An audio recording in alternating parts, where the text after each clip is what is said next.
up, guys? Welcome to this week's episode of the Dense Pixels Podcast. I'm your host, Brad, joined by my co-hosts, Micah. Hey. And Terrence. What's up? Carrie had to go see a movie tonight. She's too good to come and talk about Pokemon with us. So we have to resort to hearing a Pokemon take from a lesser Pokemon trainer, a poser, if you will. It'll be my job to make Carrie highly upset with my lack of Pokemon knowledge. I'm playing Pokemon Shield because apparently everyone is playing Pokemon Sword, and I'm a snowflake, being that I'm individual, and unique and special and delicate. And yeah, it's a Pokemon game. So, Score Bunny is my starter. That's the right answer. And it is the same kind of like weird, whimsical story. You have a best friend who is your rival who gets on my nerves. And his name is Hop for some strange reason. And you go around and you do what you do in Pokemon. Like this isn't breaking new ground, right? I haven't played a Pokemon game in a long time, but I feel like they've made things like there's only so much that you can do with the Pokemon formula.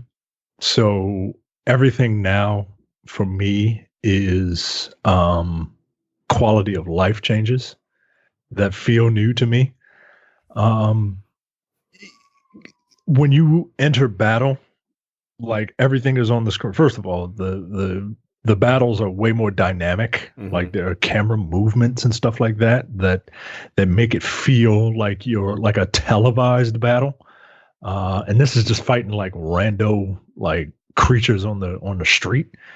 When you go to select a move, the menus are laid out very well. You can easily see what move does what with the press of a button. If you capture a Pokemon or you have a Pokemon in your Pokedex, it tells you what moves that you have that are super effective against the Pokemon that you're fighting. So there's not a lot of like, you don't need a guide with Pokemon, a Pokemon guide next to you to figure out what you're using against what. I'm not terribly far in it. I just got to the first town, so I haven't tried Dynamaxing Pokemon yet, which is, when you make your Pokemon very big. But yeah, you go from gym to gym, fighting the leaders of that gym. Gym in the Pokemon world is code name for cockfight ring. Because that's what you're doing. You're fighting animals for sport and money. Don't forget that. And yeah, I like it. It's fun. Like if you like Pokemon, you probably already have this. It's been my understanding that there has been some sort of a kerfuffle in the Pokemon community because the developers of this game were like, wow, we have way too many Pokemon. We need to like cut some. And some people's favorite Pokemons have been cut. And they're really mad at Game Freak. And Game Freak is like, we have over 800 Pokemon. Shut the fuck up. They cut half. Right. They cut half and are left with 800. Are you? No, I thought they cut more than half. No, they cut half and they're left for like 400. I thought it was whatever. There used to be 151. Wait, what? You millennial pieces of shit. 151 Pokemon. Oh. Originally, yeah. Way back. Yeah, there were 151. I've never. And now you got 400. Sorry about your damn life. And I don't even think it was intentional. I think it was more of a technical limitation that because they literally, to put them in this game, they'd have to make like brand new like assets Because it's not like they can just copy the 3DS assets and move them over to this game. No, that's what they said, that they've data. Of course, people have data mined the game, right? And they've found that the assets from the 3DS games are the same in this game, just like up-res. Interesting. So they were like, no, that's bullshit. You could have put them in there, but that's 800 fucking. Right. Like, you're not gonna. That's a lot of Pokemon. First of all, again, I've never played a Pokemon game ever in my life, and 800 seems like a lot. But yeah, 800 it's gross. It's gross. But There's no need to have 800. They did find the same exact assets from the 3DS games, and they just up-res them. So there's that. Well, look, you got to have something to get people to buy the Poke Pass that I'm sure is coming soon at some point. Look, only 52 men could be on a football team. Yeah, some people got to make the cut. All right. So I don't want to hear it. I don't have a favorite Pokemon, so I don't have a dog in this fight. I don't have a Pokemon in this fight. But yeah, Pokemon is fun. So what you're telling me then is that it's not revolutionary. It's just Pokemon. Pardon the pun, evolutionary for a Pokemon title.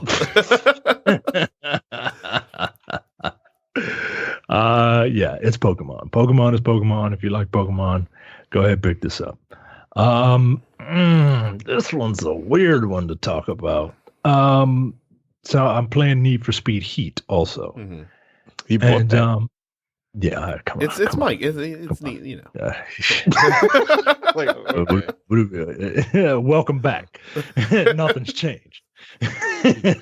Like, that game didn't even look good from the trailers for me personally. I'm like, oh, I wholly disagree. That game made me more interested in Need for Speed than Rival. Yes. Okay, whatever. I was waiting for Mike. I was waiting for Micah's impressions before I decided if it's something I should buy or not. It's probably not something you should go out and buy. It's probably not something you should run out and buy. Like ever, or just not at full price? Not at full price. Okay. It depends on what you're looking for. With Need for Speed when cops are involved, because the glory days. I've read the reviews for this game and know how the system works in this game, and I'm like, I don't like that at all.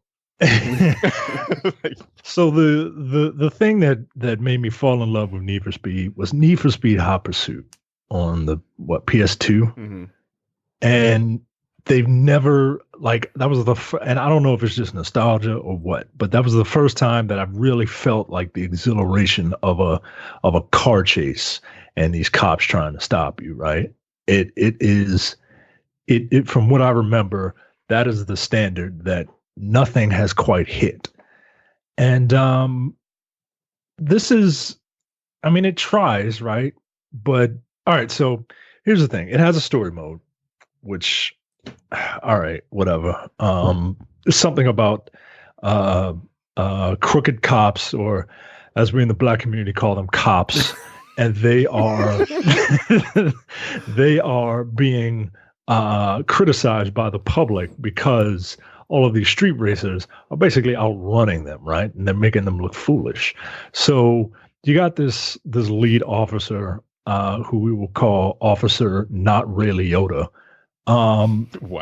And he is,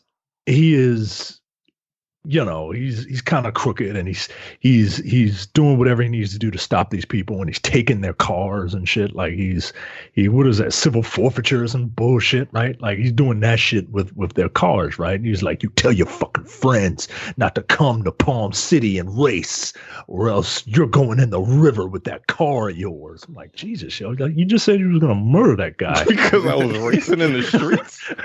I mean, god damn, that's a little par for course, but I mean, you know. And you have an avatar. You just come to Palm City, aka Miami, and you're new to the street racing scene or whatever. And the system is set up so that there are sanctioned races, which for a goddamn city that has a problem with illegal street racing, why are you having sanctioned races in the streets of your city? It doesn't make sense. It's like I'd imagine it's kind of like The Purge, right? Like, you know, people are gonna murder anywhere, street race anyway. So just you might as well make times during the day where it's legal to street race. where it's illegal to nah. And much like the Purge, that shit don't make sense. So you have legal street races during the day, and these are circuit races. They're laps, right? And you win cash with that, and from there you transition to night mode. And this is the loop. You start at the day, well, you could start at night, but you start at the day, you earn money, you go to night, the game pauses. Experience points. The game pauses. There's a message bubble that pops up that says, "What a terrible night for a street race."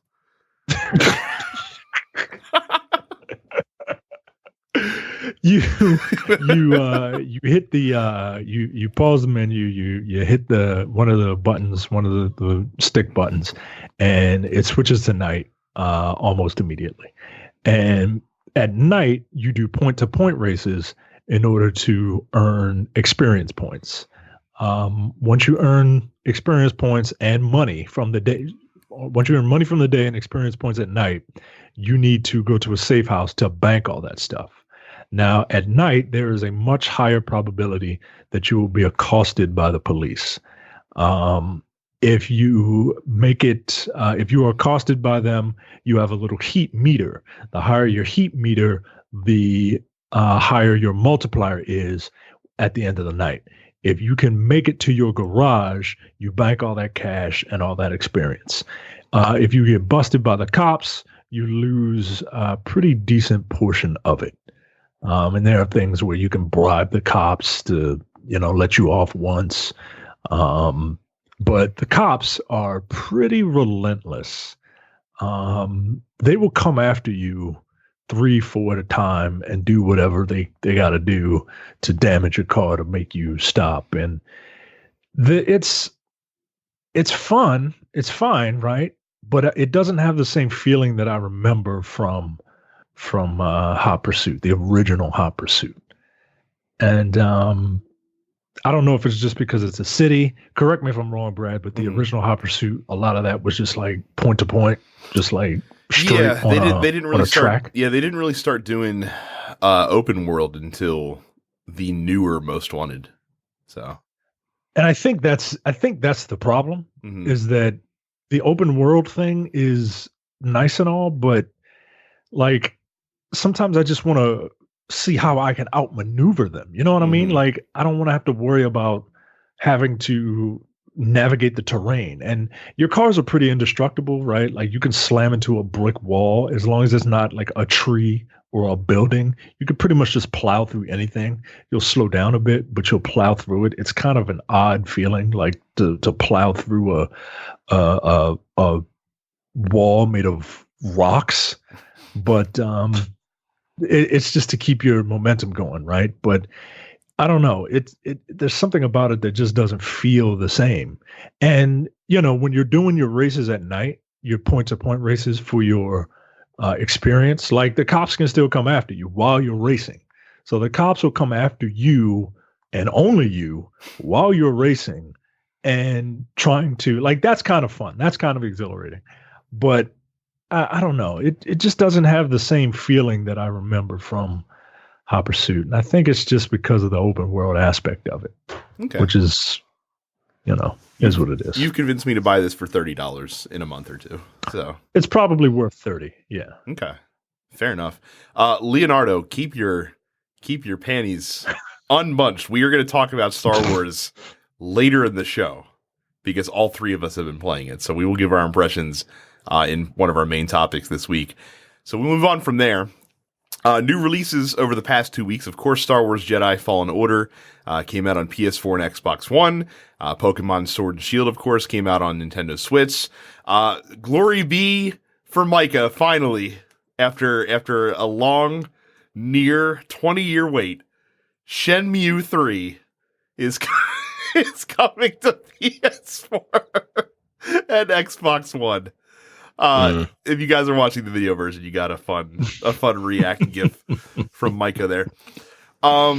Sid Meier's Civilization 6 comes to the PS4 and Xbox One. Astroneer comes to PS4, Xbox One, and Switch. Bee Simulator comes to PS4. Mountain Rescue Simulator. I'm sorry, what? Oh, no. Yes, Bee Simulator, Terrence.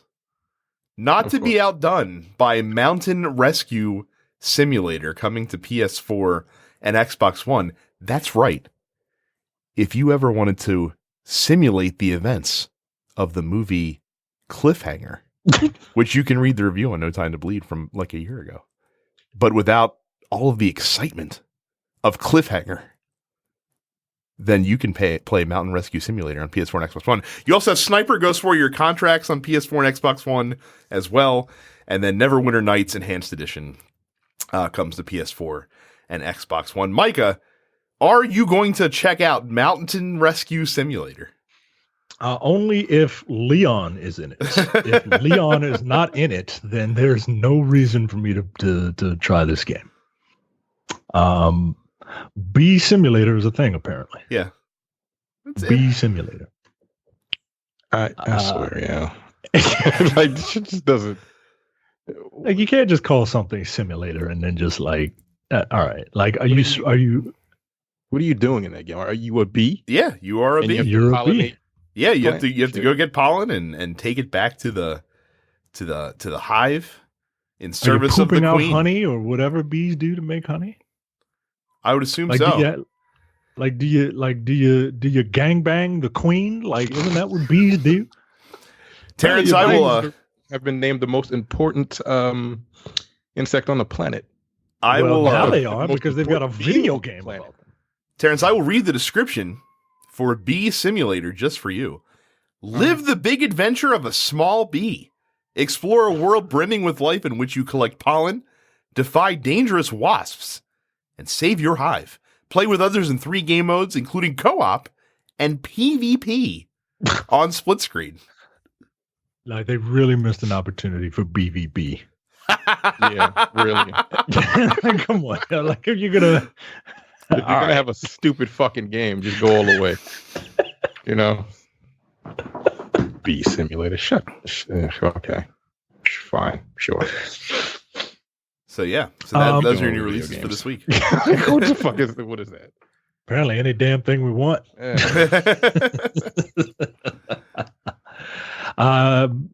Look, you're listening, right? But you probably want to see what we look like, right? I think they know. Well, you want to see what we're wearing this week. Fair enough. That is the question. And if you want to see what we're wearing this week, check out youtube.com/densepixels and subscribe. There are new clips every week. While you're there, go to densepixels. While you're on the internet, go to densepixels.com/premium for $5 a month or $50 for a year. That's 2 months free. You get access to the premium slate of podcasts, including The Airing of Grievances, which will be back on schedule sooner rather than later. No Time to Bleed, which will be back on schedule sooner rather than later. The Men with the Golden Tongues, which is always on schedule. And you're getting a new episode this week. That's right, because the people that do the Men with the Golden Tongues actually care about you. And you get the full episodes of the Look Forward Political Podcast. Now Look Forward is available for free. Just a taste. Like drug dealers. The team of Jay, Andy, and for this week, Brad, are they give you a taste, right? For an hour. This week in particular, the show, which is normally 2 hours, is a whopping 3 hours. You got a third guest, you need a third hour. Here you go. It was a raucous time. Yeah, it was a raucous time. Like, I'm nowhere finished it yet. I think I'm halfway through it.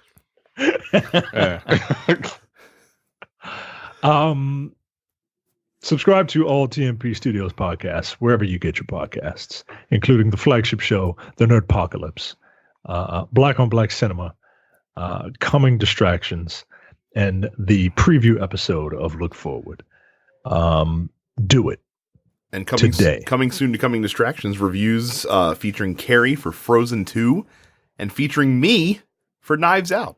So you got that to look forward to. Oh, you got to see Knives Out? I did get to see Knives Out. It was good. Yeah, I know. It was good. I really wanted to see that movie. How good was it?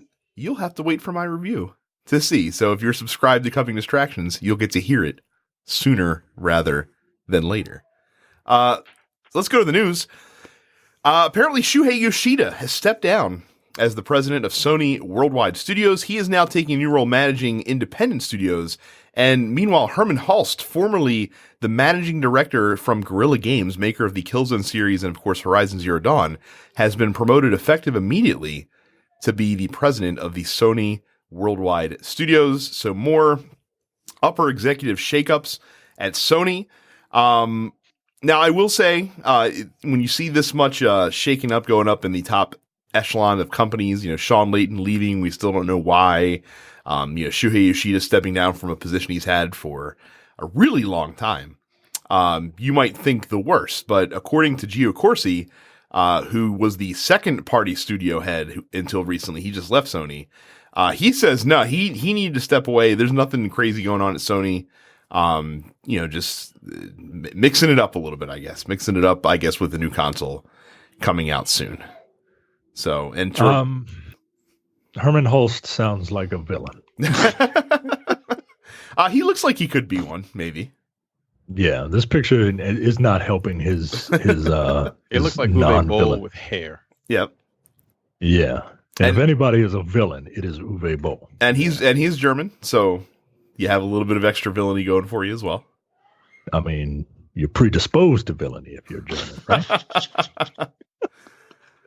That's what history has taught us. Now, interestingly enough, with Hulse leaving Guerrilla Games, Angie Smets, Jan Bart Van Beek, and Michael Vanderloo. Okay. Terrence, this is the part of the world that my people are from. So trust me, I'm pronouncing these correctly. They will be sharing the role as the co-directors at Guerrilla Games. So with a 3-man team heading up Guerrilla Games now as they are working away on Horizon 2, I would have to imagine. They also apparently helped out on Death Stranding a little bit. Yeah, they Death Stranding uses the engine that they built. There you go. The Decima engine. That's why they have those long necks in the game. Ha! There you go. A quote from Herman Hall saying, quote, "I've worked closely with PlayStation and the entire Worldwide Studios family since 2001, and I have the utmost respect and admiration for the creative talent and ambitious ideas within the network of studios across the US, Europe, and Japan. I am beyond excited to have the opportunity to now lead such an inspired and talented team whose singular mission is to build amazing games for PlayStation fans."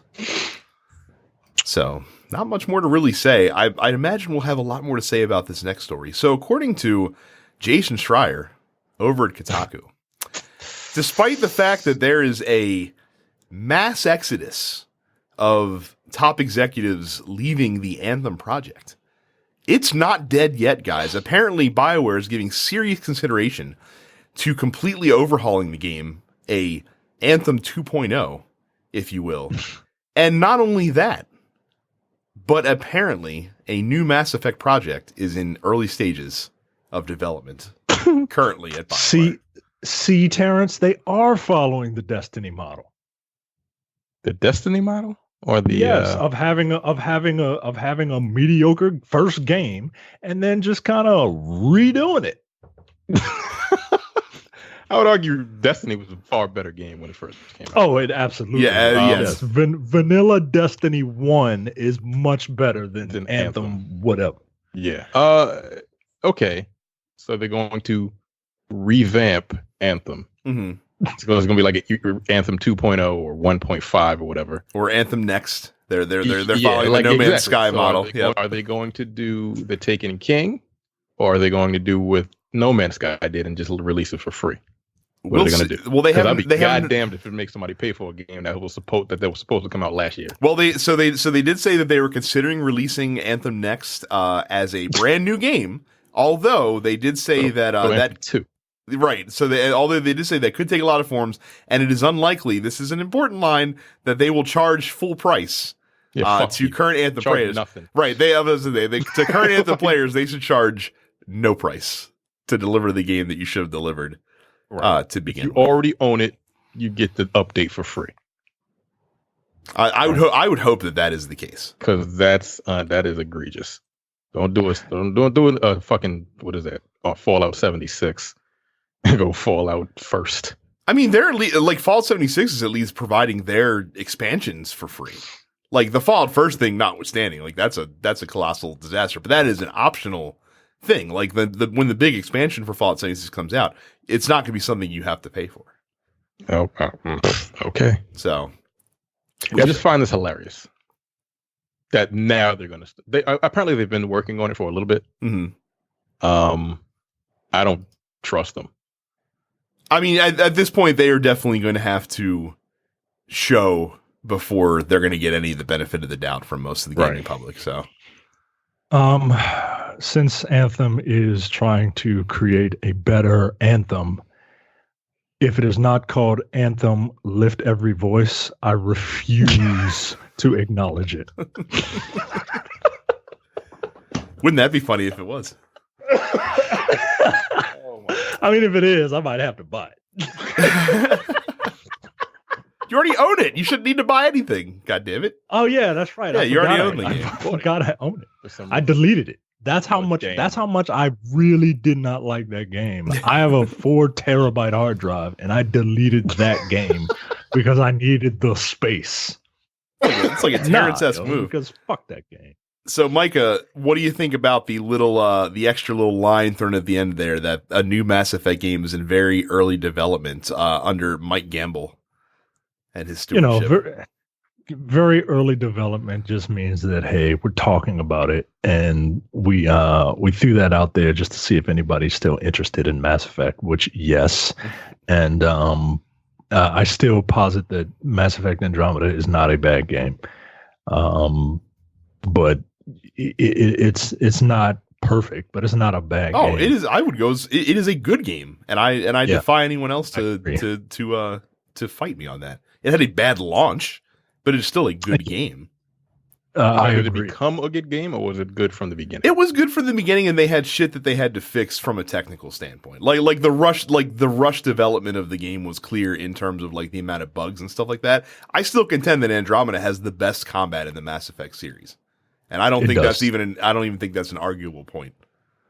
Yeah, it's I really enjoyed myself with that game, but everybody, the textures didn't load properly, or like when it did have bugs, they were noticeable, and stuff like that is unacceptable. But I enjoyed that game, man. I really did, and I'm all for another Mass Effect. I hope they can. I hope they do another Mass Effect, but I'm not holding my breath anytime soon. And nor should we hold our breath, because like I said, after all that kerfluffle that happened last year and hearing about like the rush development, all this crap and the Bioware magic stories, like they can take as much time as they fucking need to. Now, do you think that they will return to the, Mass Effect 2187 universe that we saw in the original trilogy? Do you think that we'll revisit Andromeda? Or do you think that they're going to take on a completely different era in time in this series? I think they're going to do something new and different. I don't think they'll hang around the Andromeda timeline just because Mass Effect Andromeda has that like stank on it now. Mm-hmm. But in order to get away from the original trilogy and evolve and expand, I think they're just going to do something new, something a little different.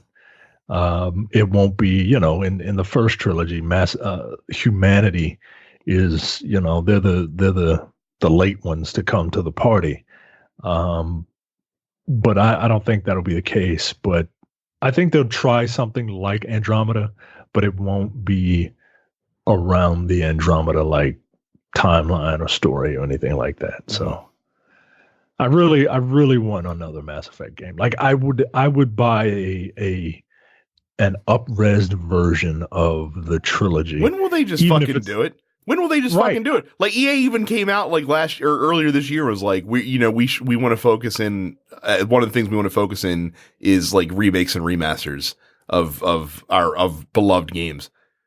Where's our Mass Effect trilogy remaster? Goddammit! Right. I literally have money that I will throw at you if you give this to me. I mean, honestly, I would pay $60 whole ass to play those 3 games again. And I don't even need them to overhaul like the systems or anything that. No. But Micah, Mass Effect for the first one. Oh no, it was incredibly tedious. Here's what I want. Incredibly tedious. Here's what I want. I will play it again. Here's what I want. I really liked the first one. I really like the first one too. The first one's story is really, really good. And I don't think people give it enough credit just because of the way the menu system and inventorying was laid out and the Mako sections. But the first story is fucking awesome. Micah, wrap your head around this. I've talked about this before. Wrap your head around this.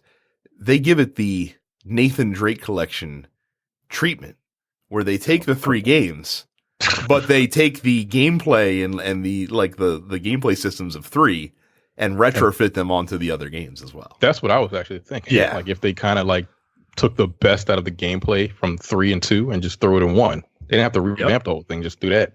It would be a lot better. It would be a far better game. It would. It would.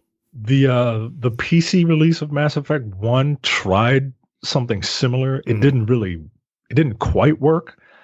But look, man, the Mass Effect is one of those titles like Final Fantasy VII. You can keep on throwing that game out even in its regular state, and it will make money for you. And if you do a remake a la Final Fantasy VII remake, and even give it the stupid ass name of Mass Effect Trilogy Remake, then it will sell, man.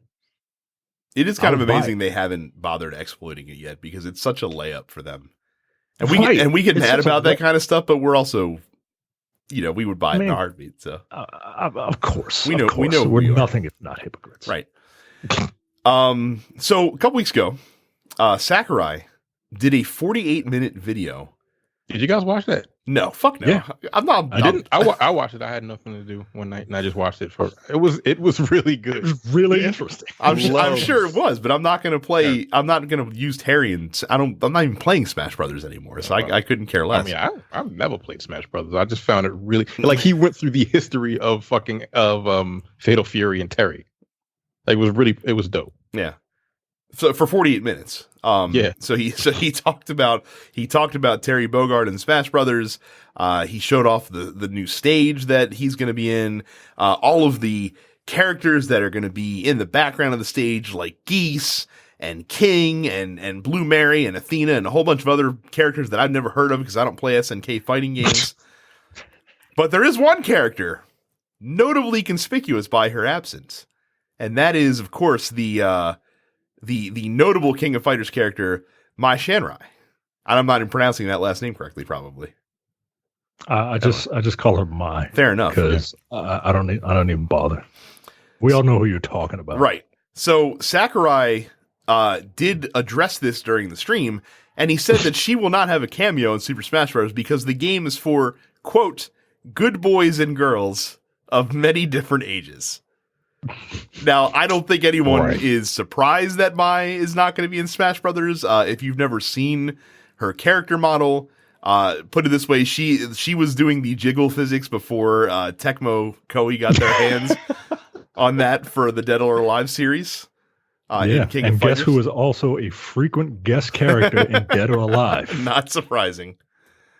So Sakurai had to address that because I guess you have to, because if you didn't, people are going to be like, well, where's Mai? Even though if they had, half a logic brain, they could put 2 and 2 together on that one. And it's really funny because a lot of like SNK fighting game characters, like they're dressed like they're going to the mall or they're going to the store.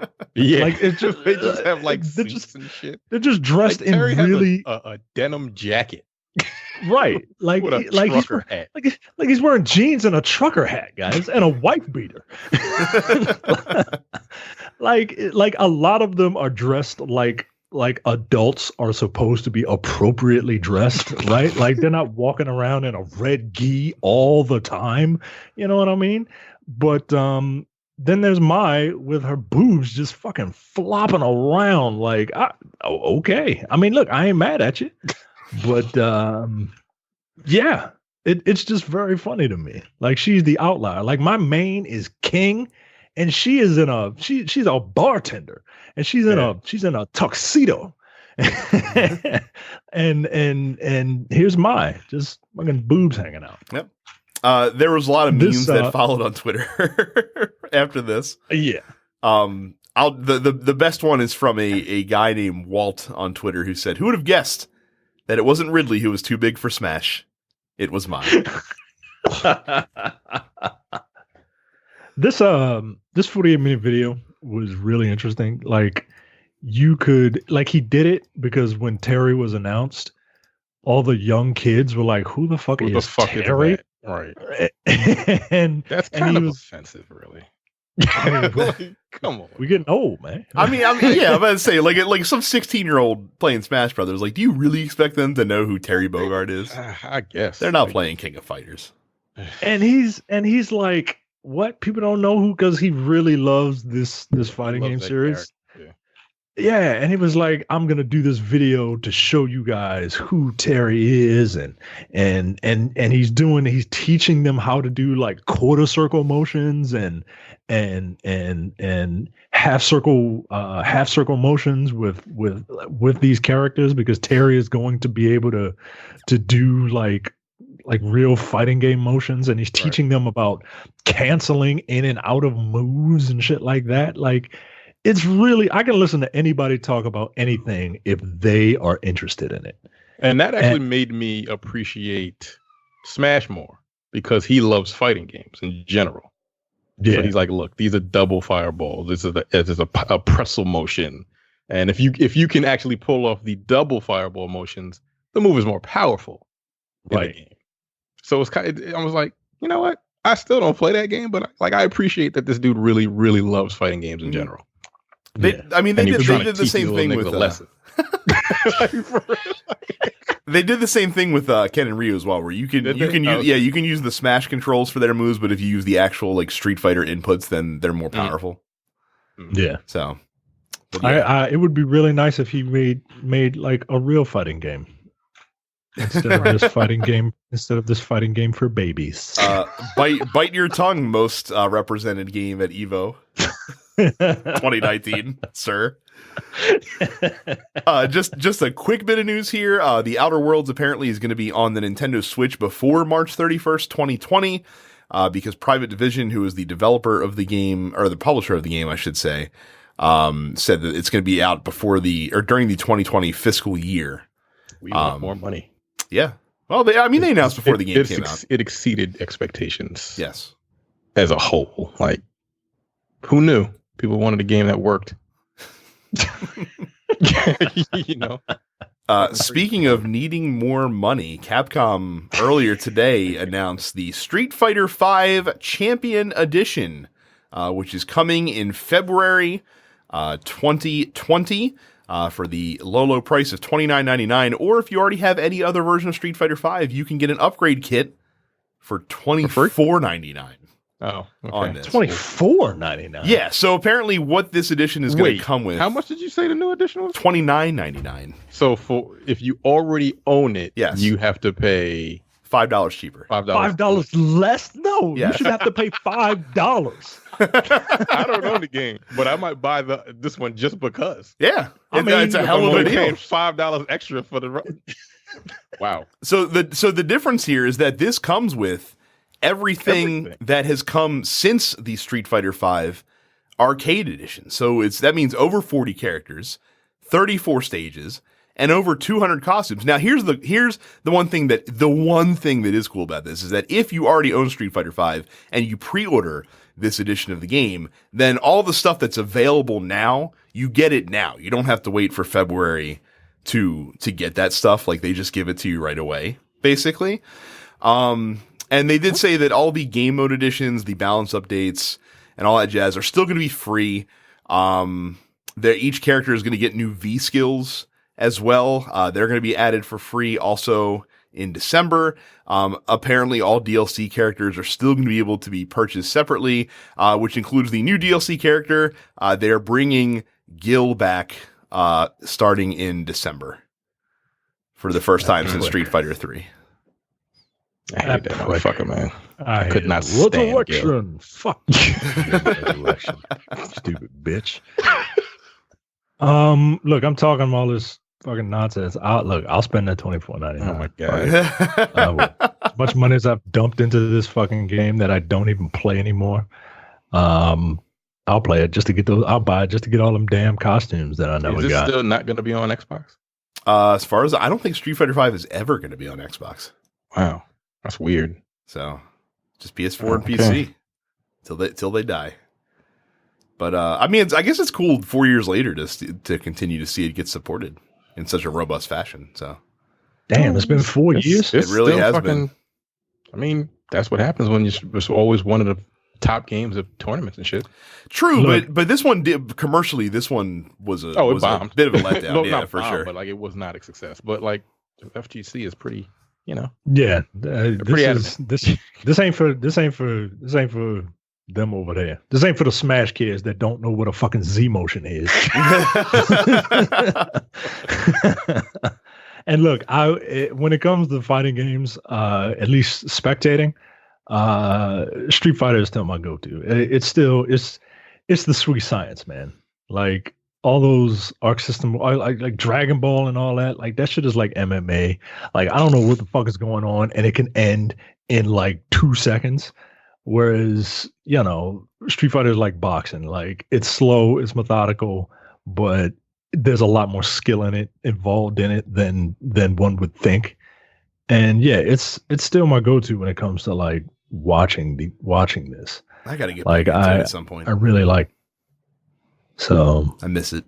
I miss playing a fighting game, a good one, not just fucking Smash Brothers mashing on buttons. Smash is fine. There's so much Smash slander. I'm just saying. Yeah, I've never played it. I don't know what the fuck is going on when I'm watching it. I have no clue. Like I'll give them little kids credit, but I don't get it. I just don't get it at all. I'm like dash canceling all over the place. Like, that's cool. Whatever. Sure. So more Blizzard news. Apparently, in the wake of BlizzCon, Jeff Kaplan, director of Overwatch, talked to the Washington Post. And he said that he thinks that Blitzchung's suspension should be, quote, reduced more or eliminated. He goes on to say, I'm obviously a huge supporter of free speech. It's something that's very important to me. It got to me personally. I think the punishment was too harsh, and I was greatly relieved when they gave his money back. I think that was extremely important. I was intrigued by this because for such a high-profile executive at Blizzard to speak out about the situation, I think that's important. Obviously, it hasn't moved the needle at all because he's still suspended for 5 more months. Right. Yeah. But it's interesting. Jesus Christ. I still can't believe that shit. That's insane. Yeah. But it's still interesting to see him not only mention this, but mention it publicly as well. So I wish that he had a little more sway over the issue, but it is what it is. What are you going to do? But at least he said it, which is good. Something not very good. Over the weekend, a bunch of 2K Sports Twitter accounts. Yo, did you see that? Got hacked. Look, racism isn't funny, but it is sometimes. It's funny when you don't know how to do it right. You know what I mean? Like you can't just be like fucking niggers. Like, shut up, yo. I was like, what? Like, I can't get mad at that because it's so stupid. Yeah. What the hell? All right, fine. So, I mean, not much to say about that, but use fucking 2-factor authentication, guys. If you're not, you gotta get on it. You see this picture of the Dream Team? Yeah. That they have in this article. Yeah. You ever see the real picture? I have. I don't remember what it looks like. The real picture has Patrick Ewing, who is, if you're looking at the article from the show notes, Patrick Ewing is number 6. He's top left. The real picture, Patrick Ewing is literally staring daggers at Michael Jordan. Yo, if you can find that picture, find it. It is hilarious to see the amount of animosity, just urge to kill rising from Patrick Ewing towards Michael Jordan. Can I name them? I think I can name every single player in this picture. Patrick Ewing, Magic Johnson, David Robinson. Yeah. Is that Karl Malone? Yes, it's a very poor render of Karl Malone, but it is. Who's that big tall white dude? I don't know who that is. That's Christian Laettner. Oh wow, for sure. I forgot about Christian Laettner. Larry Bird, Jordan, Barkley, Chris Mullen. Yep, I'm here for the white guys. Like I said, I can identify them all. Yep. Kerr? That's John Stockton in the front there. Stockton yep. and Scotty Pippen. Yep. Okay. So. John Stockton looks like he's 4. Right, he's probably like 6 feet tall. The renders in this picture, the renders in this picture are not the best. The look on Jordan's face looks a little. He looks. He looks. He looks like Bubba Gump. Yes, I was about to say that. I was just about to say that shit. Oh, good. Oh Lord. my god. Obviously, these renders were all made with the 2K creative player, with which in the past has spawned some unholy creations. Yeah, what happened? This is how bass backwards this engine is. This render is. Scottie Pippen is the best. The funny thing is, you're not lying. Right, and Scottie Pippen in real life looks like the bottom of a foot. Dude. Like, he is not an attractive dude. Oh my god! Wow, that's funny. Oh my lord!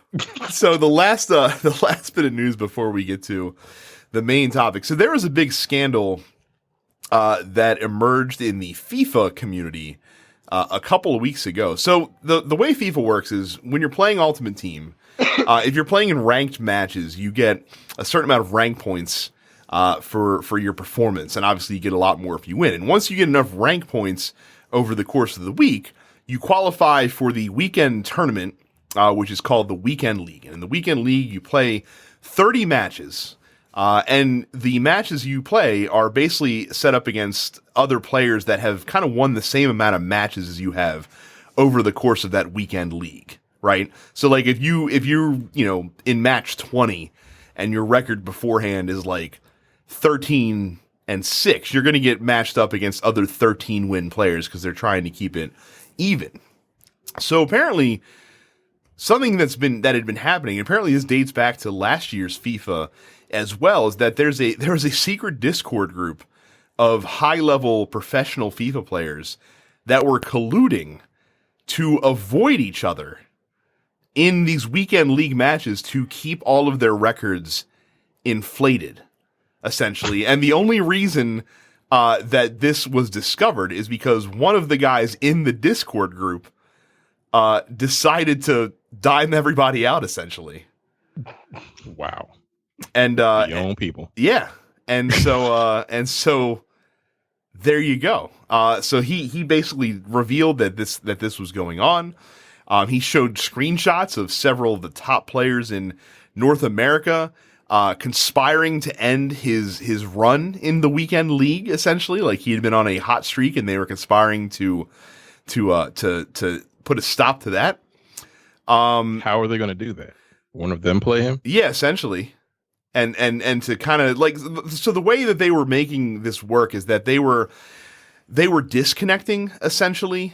Because there's different glitches that you can exploit that players that are willing to force both participants from the game, can basically make it so that you don't get hit with a DC loss like you normally would in a FIFA game. Like I said, these guys apparently were fucking on top of this. One of the biggest problems though is that the FIFA eChampions League winner and a current professional FIFA player, known as NYC Chris, was one of the players behind this whole scheme, essentially, and he's been benefiting from it as well. And the reason that they're doing this is because they said that if they get top 100 in the weekend league, they're going to get more subscriber money from like their Twitch and YouTube channels because people want to see them play more frequently because they're better.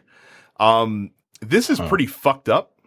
I would definitely say it's match fixing in video games. Apparently, NYC Chris, who is the most notable player, got a 2 qualifier ban.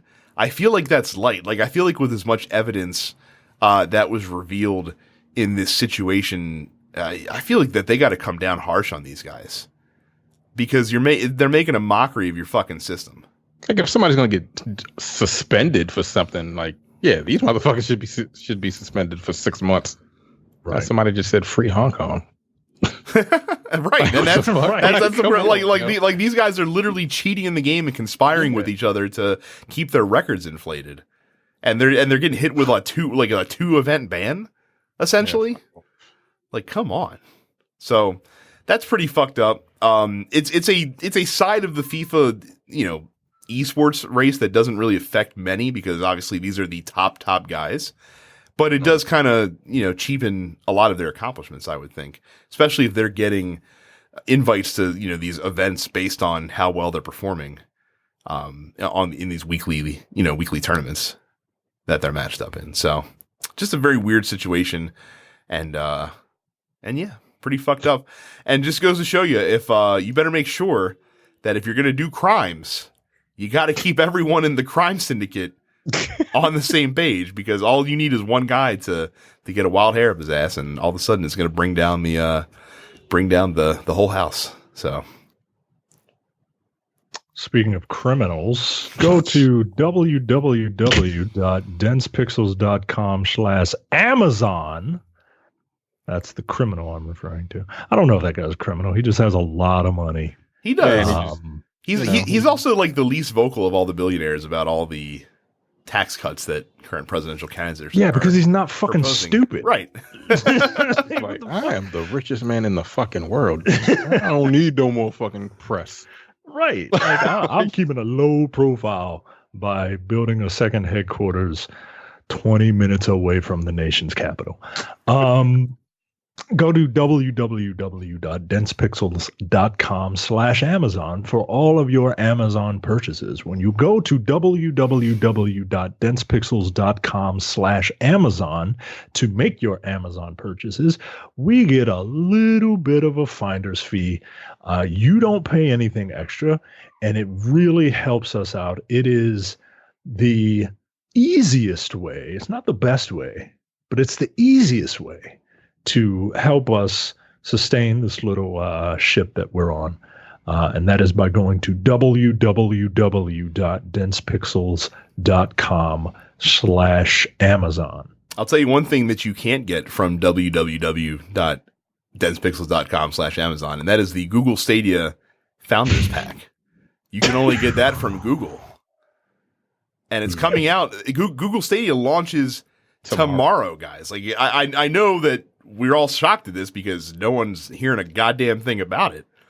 For a console launch, and that's essentially what this is a console launch, a streaming service launch, you'd think there'd be a little bit more buzz. There might be a good reason for that, though, and that's because this launch ain't going to be that great. So they decided to do an AMA a couple weeks ago. Google did, the Stadia team. First bad news. The service is going to be missing quite a few key features at launch. Now, they did say that many of the features will roll out as soon as 1 week after launch, in terms of some features. But so why not just release it a week late? You know what? Or call this early access. Or how about you wait until next year to release it? Because the majority of them are not coming out until next year. Right.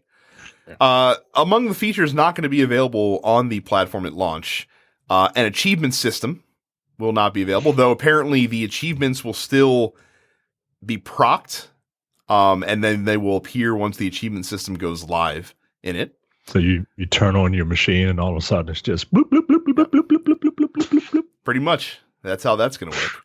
Apparently parents will be able to manage their children's experience on Stadia with parental controls, but they won't be able to share games with their kids at launch until early 2020. Also, Stadia will not. So we already know Stadia is not going to support like iOS at launch. We already know it's not going to support Mac at launch. Or actually, no, you can play it on Mac. iOS is kind of a big deal, though. Apparently, also Chromecast Ultra devices that did not come with the Stadia Founders Edition bundle at launch will not be supported either at launch. Like, you're going to have to, it's like, if you already happen to own a Chromecast and you figure surely the device that Google sells will be available to use this service on right away. No, it will not. Unless you bought the Founders Edition and got a new Chromecast Ultra, you are going to have to wait for them to add that. Also, no games with the Stream Connect, the multiplayer experience that Stadia will be available at launch. They did say the first game with Stream Connect will launch before 2020. State Share and Crowd Play, none of those games are going to be available at launch. Those are all coming next year. Apparently, the Buddy Pass, so like when you get the Founders Edition, you can share your Stadia Pro with a buddy. Not for 2 weeks until after you get your bundle, though, because apparently that's something that you don't want to have your friends join you right away. Why would you want to do that? And no accessibility features are available at launch as well. So people have already gotten their hands on it, like yes. reviewers and things like that. They've gotten their hands on it, and the reviews have been as they should be. They're like, this is garbage. Yeah, like the entirety of this thing is garbage. I'd like to quote, if you don't mind, I'd like to quote from Polygon's review by Chris Plants. This is a quote directly from his review. On stage, ensconced by abstract statues, a parade of influencers, designers, and Google bigwigs tease breathtaking advances in the scope of multiplayer, the ease of game development, and the power of artificial intelligence, all available to consumers without the need to buy new and expensive hardware. I was in the room, and reader, I was smitten.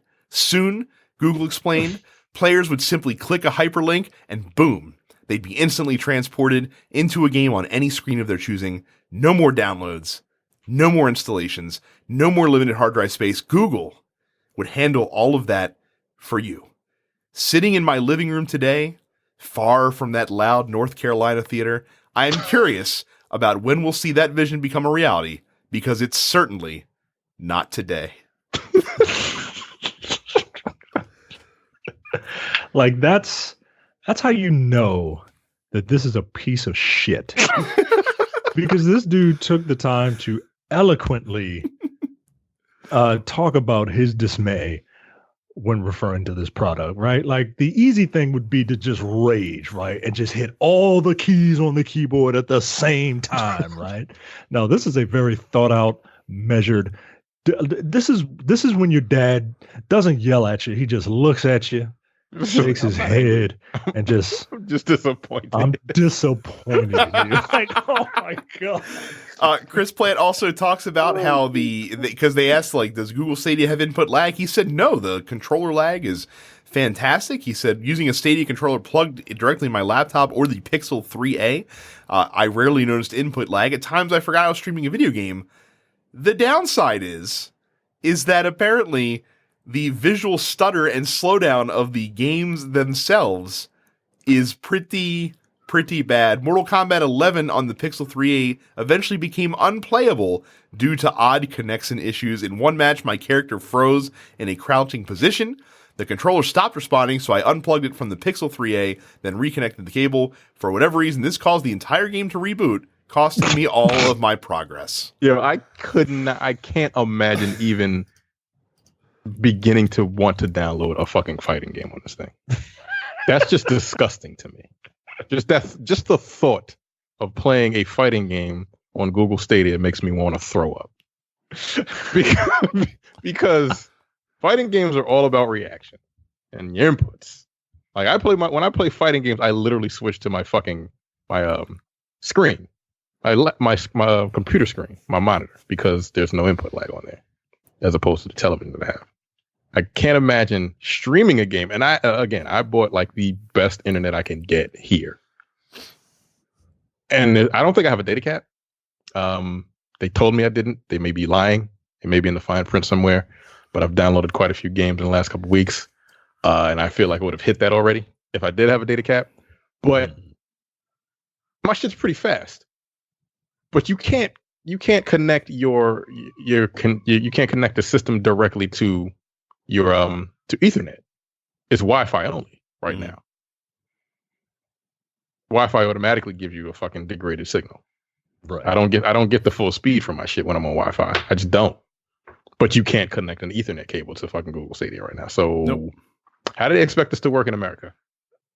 Even when they have all the other shit. Again, I keep this is the first thing we said. Like, we don't have the speed, and apparently it's very obvious. Like the 100 people that already have it are like, yo, this shit is garbage. Like, they're definitely not a great launch. The graphics are terrible because they're streaming it, and apparently they don't have the speed to stream it it's 1080p, but like not really, because that's a lot. Like it's 20 gigs an hour. Well, Terrence, 1080p. I understand all this. You make great points, but the good news is that what a launch lineup that Google Stadia is gonna launch with here. I mean, there are so many solid games that you played already a year ago that are gonna come out on Google Stadia. Let's go down the list. I'm gonna rattle them off. Yeah, I'm gonna rattle them off. Ready? Assassin's Creed Odyssey, Attack on Titan 2, Destiny 2. 2 years ago. Farming Simulator 2019. I don't know why that. Why? Final Fantasy 15. Football Manager 2020. That's a new one. Grid 2019. I didn't know Grid was an annual franchise. Cool. Yeah. Okay, fine. Guilt, which is a Stadia exclusive. It's the only new game. Just Guilt. Dance. Yeah, it's a survival. It's like a survival horror game. And it's spelled with a Y. Fuck you. Yeah. Just Dance 2020. Sure. Okay. Kine, which none of us know what that is. None of us know what Kine is. Metro Exodus. Beginning of this year. Fine. Okay. Mortal Kombat 11. No, absolutely not. Fighting game. NBA 2K20. Sports game. Stop it. Rage 2. First person shooter. Wouldn't want to do that either. Red Dead Redemption 2. Didn't that game already have input lag built in? Because everything was so realistic. Like it took forever and a day for him to do shit, right? I didn't play it because I was like, I can't. All 3 Tomb Raiders of the recent Square Tomb Raider games dating back to 2013. Right. Jesus. Samurai Showdown. Another fighting game. No. Thumper. That's a music game, right? Yeah. Trials Rising. And sure. Wolfenstein Youngblood. And that game was apparently terrible. So, yeah, that's your launch lineup for Stadia. Now, obviously, Stadia is not a, what it is on day one is not going to be what it is on day 100 or 1,000. But it's Google. That. It is Google. That's a fair point. There's a website dedicated to all of the projects Google has just said, fuck it. I think it's like Google Graveyard or something like that. Would surprise me. So yeah, obviously, it's got room to grow. I will say that kudos to Google for not having the rockiest, or for taking the title of rockiest service launch in the month of November 2019 from Disney Plus, which looks like a fucking polished, fantastic service on launch day compared to what we're getting from Google Stadia. Here it is. Before you continue, killedbygoogle.com is the website that you can go to look at everything that they've just every service they've ended. Whatever. Yeah, why? Yeah. But that's the thing, though. Why are you calling this a launch? This isn't a launch. This is a beta test. Yeah, I'm not even gonna call. I wouldn't even call this early access. This is a beta. That's what this is. This How much is like $160? 130 to get the Founders Edition, which, by the way, is the only way to play Stadia right now. Because again, you have to have that Chromecast, and if you're not using the Chromecast, you have to have the Stadia controller, and the only way to get that controller is by getting the $130 bundle. Yeah. So for all the talk about how this is going to change gaming forever, you don't have to own a console. You kind of do, actually. At least at first, at least till next year. You have to own the controller, the Chromecast, and a phone. Yeah. Because you can't do anything without the an Android phone, a Pixel, no less. Not even you can't. I don't even think you can use a Samsung Galaxy. No, I think you just need because you have to download their app. Mm-hmm. I don't think you need their actual phone. I don't know if you can use an iPhone yet, but who knows? You cannot use an iPhone yet. You can't? No, not yet. Not till next year. I mean, I'm not surprised, but yeah, no. Yeah, this is all terrible. Yeah. If you paid for this, I feel bad for you. I can't wait to read the reviews and listen to the reviews on this because, like I said, it's going to get roundly roasted, and it should. It should for how they're launching this service. And again, this isn't some fucking fly like you guys know me. You know that I am as big a Google fan as you are gonna find on the planet. This isn't some fly-by-night company. Yeah, this isn't fly-by-night company. This is fucking Google. There's no excuse as to how you're releasing this in this state and calling it a release. Again, it's almost like a terminology problem. Really, like if you just called this a beta, I feel like that a lot of people $30 beta, right? But I feel like a lot more people would be a lot more understanding of it. I guess. Put it this way, they should be super glad that a lot of outlets are not scoring this because they're calling it a review in progress, as they should, because it is an in progress thing. But they should be super happy that there's a lot of outlets that normally score these things that aren't putting a number on it, because it would look really fucking bad if you launched your new service and IGN was like 4 out of 10. You know what I mean? Wouldn't build the prospects of the future. So when are they dropping this, right? Like, when is this going to be the latest entry into the graveyard? I mean, it's going to... You think it'll last a year? Technology is not there. It's just not. We don't have the infrastructure in this country. We don't. Even if they add everything that they say they're going to have in it, it's not going to work. You know? Well, and here's the other problem. If you are a console owner already, what incentive do you have to get this right now over PlayStation Now or Xbox Game Pass? No reason. Right. It's not like they're bringing new games to the fucking service. Like, like you say, you're playing the same old shit that you get on Game Pass and PlayStation Now.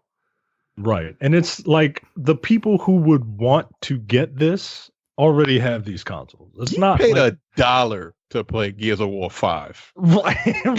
And again, might I for a game that wouldn't run for shit on this thing. Right. And might I remind both of you, you pay $9.99 a month for the privilege of being a Stadia Pro member. The only thing you get for that, besides 4K resolution kind of in your games if you're using the Chromecast, is Destiny 2. Every other game on that list that we rattled off, you have to pay for and buy separately if you want to play them. Are they going to be $60? Yes.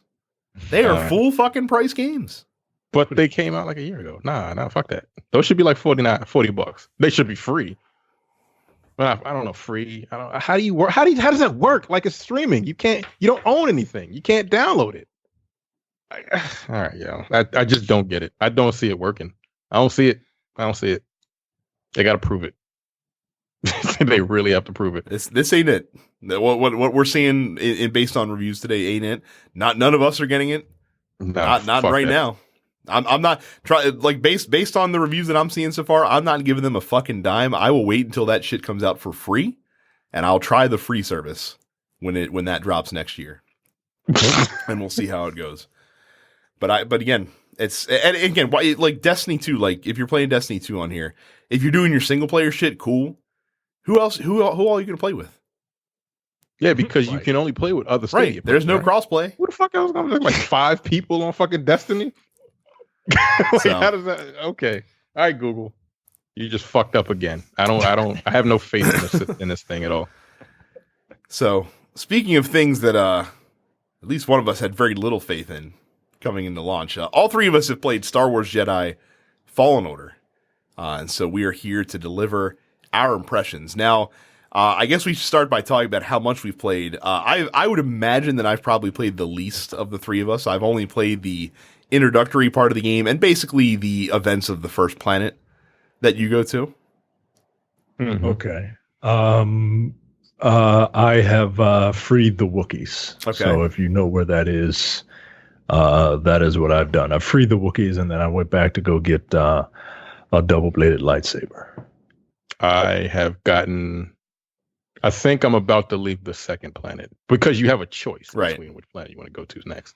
Yeah. I didn't go to Dorthmere or whatever the planet's name was. I just went straight to the planet is. That's where I'm at now. I went straight to where the mission objective was. Oh, okay. See, I didn't do that. I went to the other planet. Yeah, that's where I'm at. So probably like 4 or 5 hours into it. Okay. So Terrence played a little bit more than me, and Micah seems like he's played the most out of all of us. So we will try to keep this spoiler free. because there's really not. I mean, I'm not going to talk about direct story stuff. Like we'll talk about the characters as we know them so far. Obviously, like the gameplay is the biggest thing here. So I'm just going to get this out of the way. I'm not enjoying it myself that much in the very early parts of the game. I'm not. But here's the thing. I am able to recognize that I'm not enjoying myself, and I'm probably not being fair to the game by not enjoying myself, because as I'm going through this game, all I can think of is, oh, this is like Uncharted, but it's not as polished. Or, oh, this part is like God of War, but it's not nearly as polished as God of War. Like, I keep comparing it to other games that it's obviously trying to, it's unfair to, that's not even right to say it's trying to imitate it. Like, that it was inspired by. But it just doesn't do what those games did as well. Right? So, like, as I'm sitting there, like, in the lightsaber combat, I'm just like, man, like, this is all right, I guess, but it feels like the character feels kind of stiff. Like, it doesn't feel as fluid as I would hope that it would, I guess. And when I'm, like, traversing on, you know, the different environments, like, I'm used to Uncharted, where, like, when you are jumping towards something, like, you can count on Nathan Drake to just fucking take care of the rest. And in this game, it requires a bit more precision, let's say. How is that a bad thing? No, but for dumb reasons, like just because you missed, like you didn't angle yourself towards the rope. You literally have to be facing the ledge. If you're off by a little bit, you're gonna miss it. Like if your character's body is turned a little bit, you're gonna miss the ledge. Whereas Nathan Drake, you know, as long as there's a little more give when it comes to the platforming. But again, Uncharted isn't really known for its platforming. You know what I mean? Like, Uncharted's platforming is weird, and it's just different. This game feels like it's a jack of all trades, master of none type of situation. But it's not necessarily a bad thing, right? Mm-hmm. Like, I did not know this. I didn't see too much preview stuff coming up. I did not know this was like a Soulsborne game in terms of combat. I thought this was going to be like more akin to, not necessarily. Yeah. In terms of combat, like combat is very slow and methodical and unforgiving.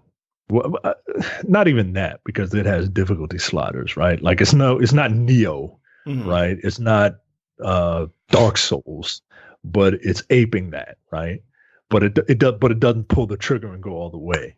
The Metroid style levels, I see what they're doing here, but some of the levels, like where a properly designed level, you could go through the entire thing like a circle, right? And some of these levels, you go into the level and then you have to come all the way back out of the level. There's no there are very few paths to kind of come back in a way that's not backtracking. Have any of you ever played Dark Souls? Not really. Either one. I have not played Dark Souls. I've played Neo. Okay. Yeah, this is like the level design is very similar to Dark Souls games. Whereas Dark Souls is that one level is like the whole world is one big level. Mm-hmm. This is just like 4 or 5 different levels.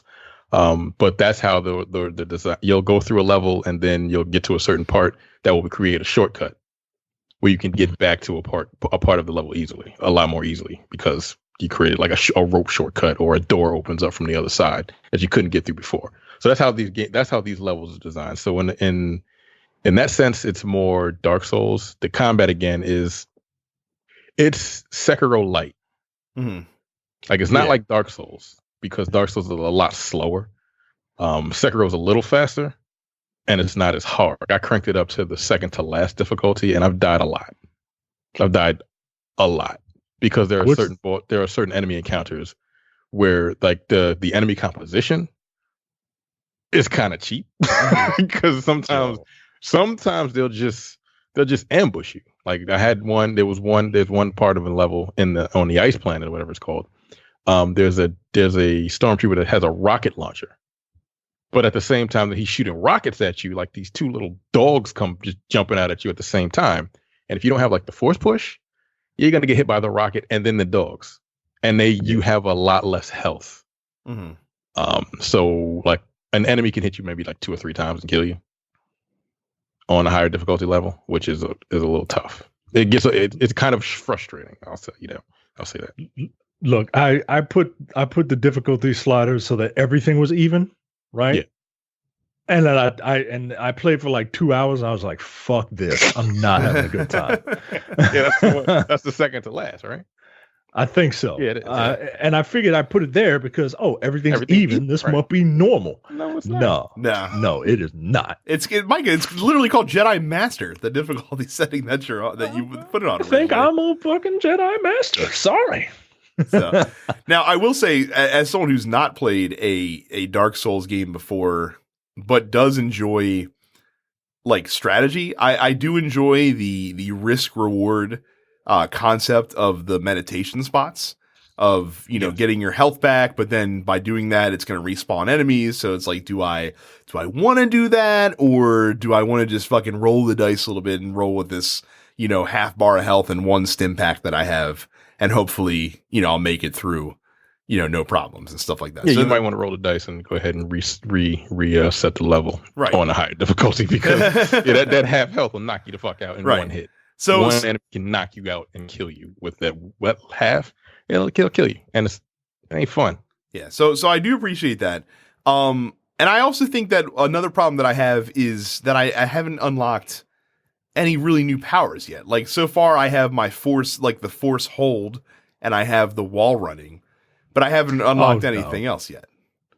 Once you unlock more force abilities, combat is more fun and more dynamic.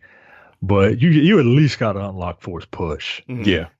It's a kick in the dick, this combat, until you unlock force push. But that just to give you some breathing room. But that leads me to my that leads me to my other problem with the game, though, is that I obviously they're not going to give you everything from the get-go.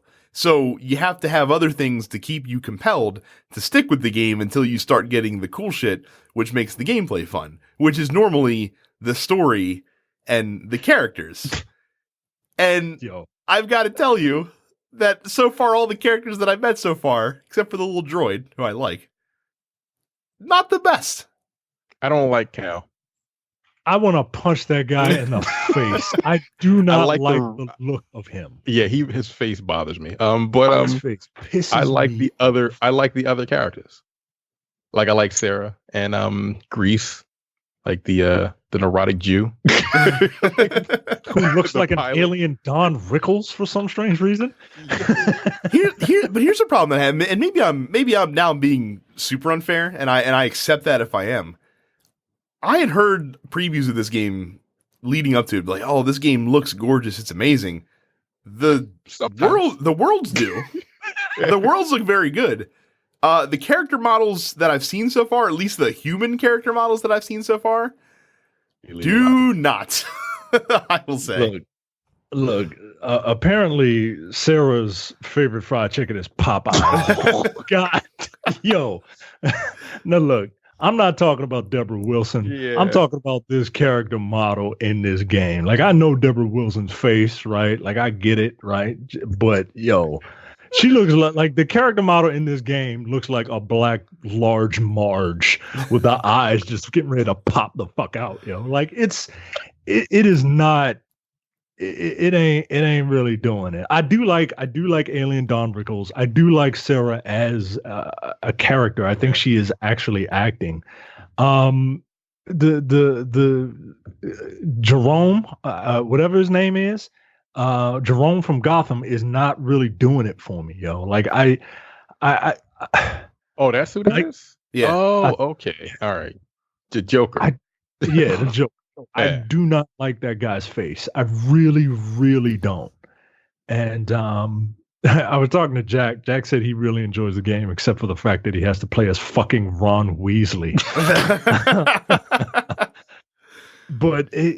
And then the story, I mean, the story for you Star Wars fans takes place between Episode 3 and before Rogue One.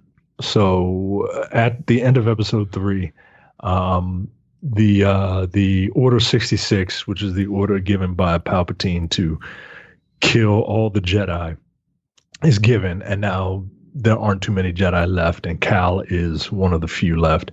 And the story is that Sarah is trying to rebuild the Jedi Order, and they find a MacGuffin, which is a list of Force-sensitive students that they have to go and find. And then Cal gets conscripted to help other people along the way.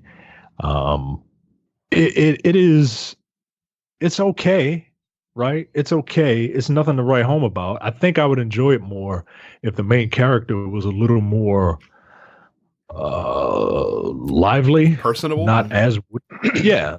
He had like a personality. You know what I mean? I do enjoy the game, and I want to finish it, but because I like it, and I like the combat. Like the combat is it's cool. Like you feel like a Jedi.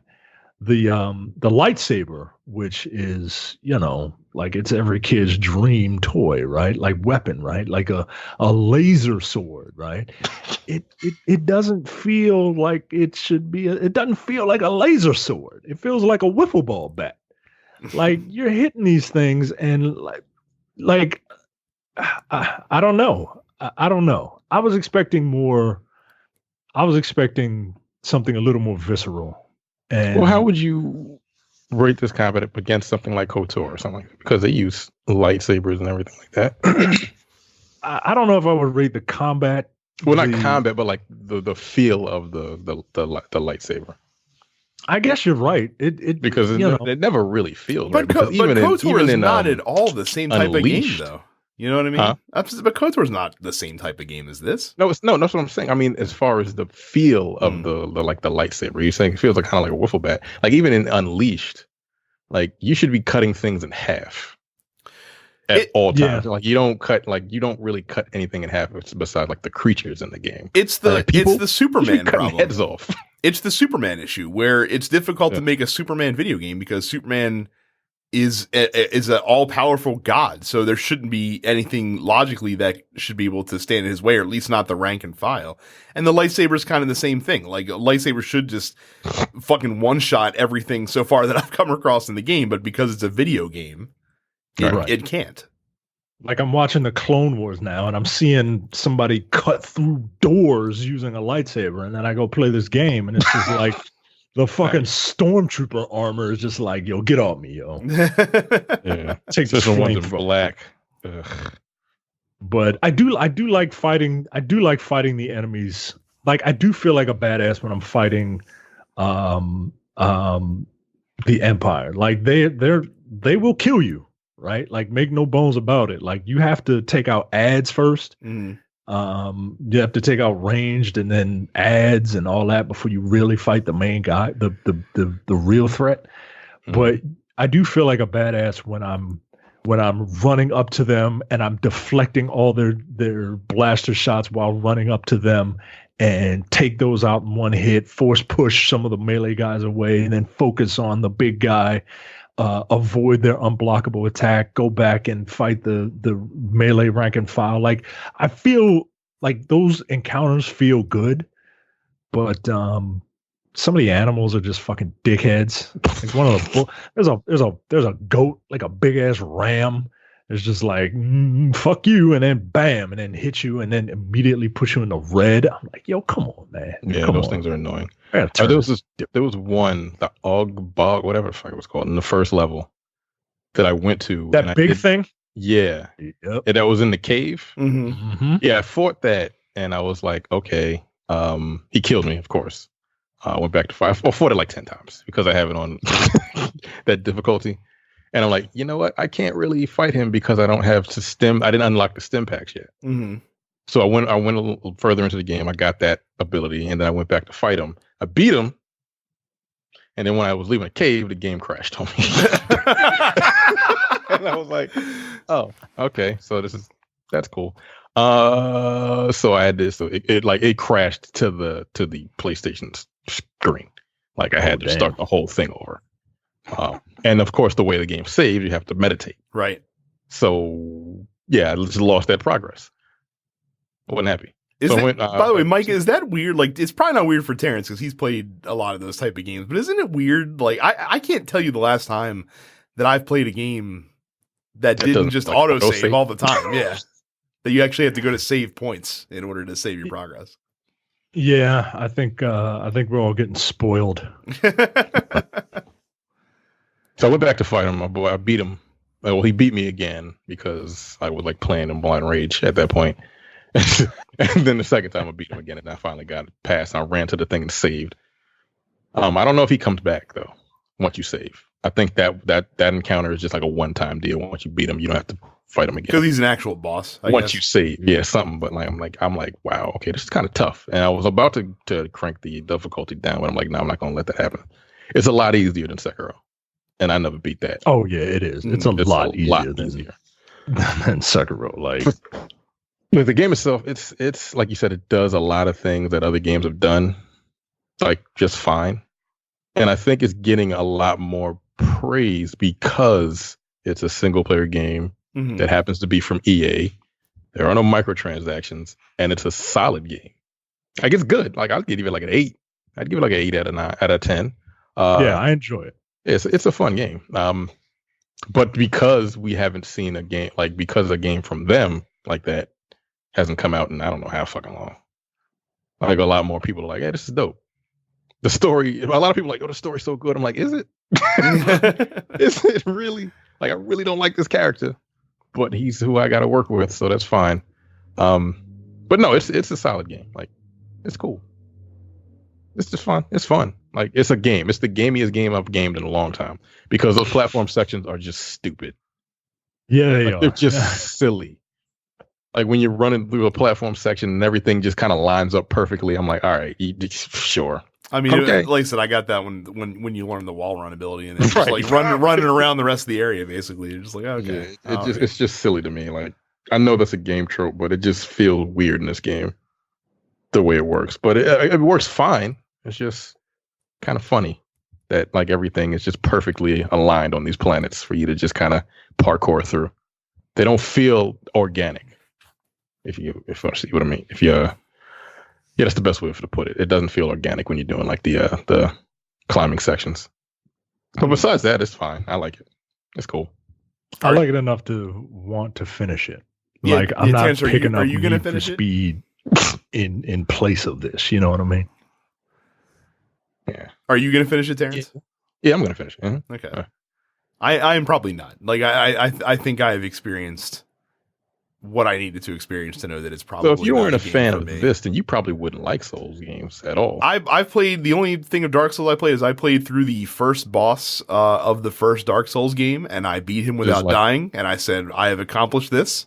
I'm going to retire on top in Dark Souls. I'm retired undefeated. The first, like in the prison.